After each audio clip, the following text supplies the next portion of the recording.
మా నవోదయ స్కూల్లో అసలు లైబ్రరీ ఎలా ఉంటుందో చూద్దాం రండి. గ్రంథాలయ. ఈయన ప్రస్తుత లైబ్రరీ మాస్టారు, లైబ్రేరియన్ గారు.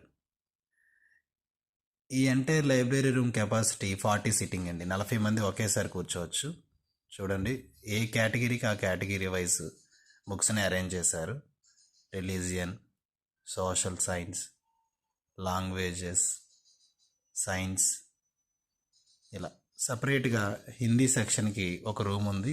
దానిలో హిందీ బుక్స్ అన్నీ ఉంటాయి.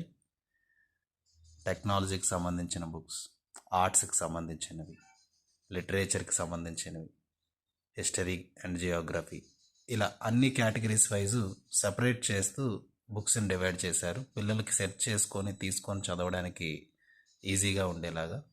ఇది కాకుండా మరో రీడింగ్ రూమ్ కూడా ఉంది విత్ 40 స్టూడెంట్స్ కెపాసిటీ.